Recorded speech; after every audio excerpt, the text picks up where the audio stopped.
Okay, starting with setup. You want to set the back pad far enough back that you have as much of the back of the thigh or hamstring portion of your leg on the bottom pad as possible. Okay? Then from there, you want to make sure that your kneecap doesn't hit up against that top pad that's resting on top of your thigh. So that top pad will be a little bit further down your leg than most people set up with. Then from there, you have to set the leg length in terms of how high the range of motion is going to go. What I want you to do with that is when you're sitting in the machine, see how high you can get with your legs straightened, where the stack actually touches the bottom, and ensure that you can get into that position without feeling your lower back round out of position. Now, if you're able to do that, you're going to notice in the other angle that I filmed, I want you to make sure that you're sitting upright. I don't want you actually reclined back onto the backrest. So what this is going to do is put your hamstring in a lengthened position and a pre-stretch at the hip as well as the knee, which is one of the added benefits to this exercise.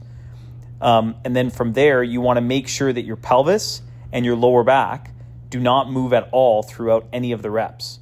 You'll notice that my lower back is in a certain position on this view, and then as my leg raises up and I get to the lengthened hamstring position, I don't actually lose my lower back lordosis, which is basically an arching of the lower back. I'm trying to maintain it where it is. The reason for this is it's having all of the change in length come from the hamstring, not from having your pelvis being pulled underneath you and tucked, which will cause you now to actually get lower back flexion versus purely hamstring flexion.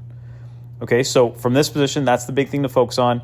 Everything's locked in. I'm not moving anything from the knee joint up. It's just the knee that's hinging into flexion and extension.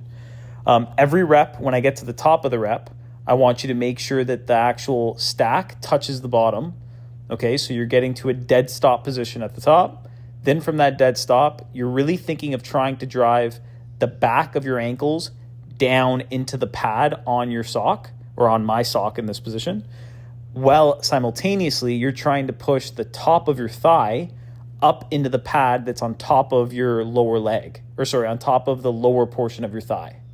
Okay, so those are opposite directions. So as you push the thigh up into the top pad, you're pushing your ankle down into the bottom pad, which is going to be generating torque at the knee joint and thus training the hamstring.